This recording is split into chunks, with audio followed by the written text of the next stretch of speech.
Hey, what is up guys, and welcome back to the channel where today we're doing the long overdue video that I do every year. That's 2 years at the end of the year. Wow, that English was amazing. I usually do this video in November, but I got busy this November and I've recorded this video like 3 times and I haven't liked any one that I've recorded, so hopefully this is the one that I do like. Anyways, I've discovered a ton of music this year. My Spotify Wrapped was just, oh my god, you're delusional and you have no life and all you do is listen to music, pretty much. And they're not wrong. But anyways, so yeah, like I said, I discovered a ton of music this year. I think at the start of this year, my Spotify liked songs were like, probably about like 600-700 liked songs, which is still a lot. But now, it's December 13th, hopefully I'll get this video out today, but my liked songs are at 1,738 songs. That is insane. Like I said, I've discovered so much music this past year. It's insane. Like just today, I've discovered this artist called Sombr, S-O-M-B-R, and oh my goodness, it's awesome. But anyways, so let's just get straight into it. At number 10, we got Salad Days by Mac DeMarco. You can see the vinyl right there that I got back in October. This is my favorite album by Mac DeMarco. It's also his most popular, I believe. Gosh, I love this album. I just like Mac DeMarco as a whole. This is just an insanely just like influential indie album that like so many indie artists have just like taken off of, and you can definitely tell like the inspiration of where it comes from, especially this band Vacations, which I love. But my favorite song off this album is probably Passing Out Pieces. It's probably my favorite song of the album. I love Passing Out Pieces. I've loved that song forever. I think it was in my Spotify Wrapped last year. Wasn't in it this year. I don't know how. I listened to it a ton. But anyways, yeah, this is one of my top albums. Favorite Mac DeMarco album. I just love it so much. Next at number 9, we have a little bit of a funky one. This one is Spirit Phone by Lemon Demon. Lemon Demon. Oh my god, how do you even explain his music? I don't even know how to say his last name. Neil Cicerega? I just completely butchered that, and I apologize. I love Touch Tone Telephones. It's probably like 2018 or like 2019, somewhere around that ballpark. I just always liked that song, but I haven't really like dug deep like into like the rest of the music that's on that album, and it made me discover Eighth Wonder. Yeah, I can just go find it because I'm on Spotify right now. But yeah, it made me discover Spiral of Ants, Eighth Wonder, When He Died. You know, and I discovered like some of this other stuff. Like, I mean, I've like The Ultimate Showdown for years as well, but Dinosaurchestra. Oh, I said that terribly. But Cabinet Man, Lifetime Achievement, Touch Tone Telephone, which was, like I said, my favorite for years. But his stuff is very funky, very lots of like 80s like synth inspirations, I guess. This album is being sold on Needle Juice Records for about $35 without shipping, which I'm sure with shipping it'd probably be like $45, $40. Which reminds me, I did buy Turn the Lights Out by Tally Hall. They had a 7-inch. Is it Turn the Lights Out or Turn the Lights Off? I don't know. It's Turn the Lights Off. But it is. So I bought that. It was on a 7-inch single album. I have no idea when it'll get here, but I'm so glad that I bought it because I heard a lot of good stuff about Needle Juice. Lots of people love them, especially for artists like Tally Hall and Lemon Demon. But maybe with some Christmas money or some extra money that I'll get Spirit Phone by Lemon Demon. They have a ton of different variants too that I could choose from. Anyways, so I was just talking about Tally Hall, and at number 8 is Hawaii Part 2 by Miracle Musical. Oh my gosh, I love this album. I love Dream Suite in C major probably about 5 or 6 years now. again, it's taken me so long to just fully get into these albums. Like, I've liked Marvin's Marvelous Mechanical Museum for years. That whole album since probably like 2019 probably. But this album, it's an album that has like a story behind it and like lore behind it. So from what I've gathered, it's this guy who probably accidentally murdered someone at sea, and then they killed him in an electric chair. That's, I believe, the gist of the story behind this album. But anyways, I love this album. Gosh, I hate Joe Hawley though. I do not like Joe Hawley. I do not like him for good reasons, but I do not like him. He is a bad person, but it just makes me like the other members even more, like Rob Cantor, Zubin, Andrew Horowitz, Bora Karacha. Is it Karacha or Karacha? I don't know. I think it's Karacha actually. Which Bora Karacha is, he was like a director of the band or something like that. He was the honorary Orange Tie of Tally Hall.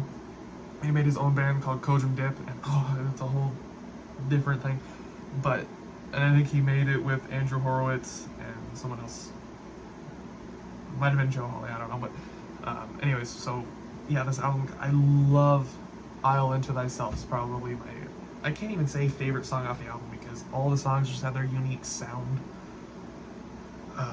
Introduction to the Snow, Dream Suite, C Major, Labyrinth. I love Labyrinth. It's so like, heck yeah, I love it.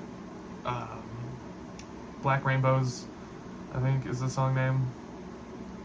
Yeah, Black Rainbows. Yeah, this album, Hawaii Part 2, is just, gosh, it's amazing. I actually think yesterday was the 11th year anniversary because it came out on December 12th, 2012. 12. More lore.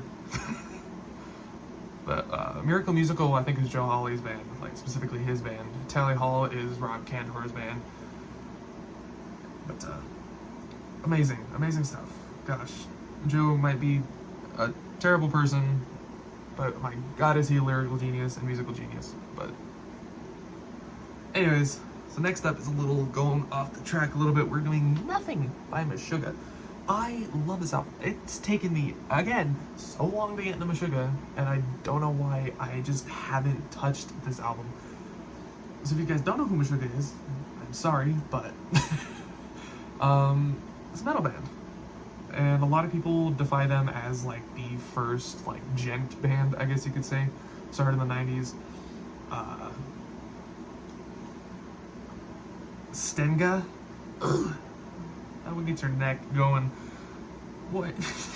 That one gets your head going. That one gets your head bopping. Glints Collide, Giants. Glints Collide. This one, Closed Eye Visuals, Rational Gaze, Nebulous, Straws Pulled at Random. Gosh, so just heavy. Like you listen to things like deathcore, and you're like, yeah, this is heavy. Or you just listen to like something like Slam. Like, oh, this is heavy, but nothing hits that nerve in my brain, in my ears, than Meshuggah. There's so many other good things by them, like Catch 33, None, Chaosphere, Rare Tracks, the song War, but gosh, Nothing is probably my favorite. I don't remember when it came out, I think early 2000s, but probably one of my favorite, all-time favorite metal albums. Probably aside like The Link by Gojira or like something to that effect. Anyways, yeah, I really love this album. Just incredible. Next up, I'm taking forever to get through this list. At number 5, I believe, is Columbo by Bruno Major. He was on my list last year with To Let a Good Thing Die. My gosh, this album is good. He just came out with it in October, I believe. I can't remember exactly when. I should have it here. But still just so jazzy and chill and just incredible. I just love it. I love it so much. I guess he put it out on July 21st, so this summer. I was thinking October, but anyways, so yeah, I guess literally the day after my 17th birthday. But I love this album, just still so jazzy, like I said, and chill, and just awesome dinner music, if that's what you want to call it. Again, like I said, his voice just reminds me a lot of Michael Bublé for some reason. Like, their voices are similar. Except, I don't think Michael Bublé is British. Bruno Major's British. He sounds incredible live. Oh my gosh. I've listened to so many of his live performances. He can play the guitar. He can sing. He can do it all at once. And I don't know how. He can play the piano and sing at the same time. And I don't know how. I love The Show Must Go On, We Were Never Really Friends, We Take the High Road, Tears and Rain, St. Mary's Terrace, Trajectories, and masking for this album for Christmas on vinyl. I might get it, I might not, you never know.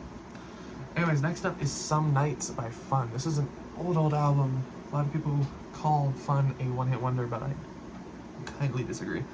So many other good stuff. So much other good stuff. Aim and Ignite is an amazing album by them, but Some Nights is just iconic. I love We Are Young, their most popular song. It's just a song that I've loved since I was probably like 10 or 11.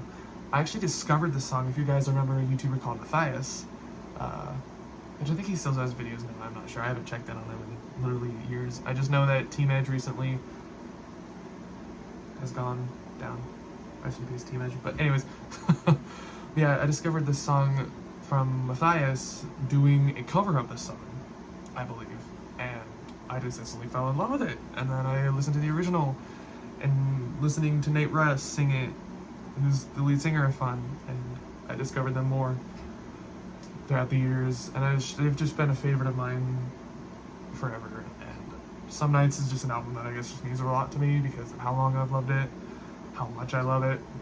And speaking of Nate Ruess, the next album on this list is Grand Romantic by Nate Ruess. This is his solo album after Fun disbanded in 2014, I think. Not under bad pretense, I don't believe. I think they just all kind of went off and did their own things a little bit. Like I said, Nate Ruess put out a solo album. The guitarist is the singer of Bleachers, and the pianist, I think, is a writer or an author. I don't remember. But even though this isn't really fun, it still has that fun sound, which I really love. I love Great Big Storm. Nothing Without Love. I love that song. I love Aha, which is A-H-H-A. Aha. It's a good song. Very bop. It's a very good bop.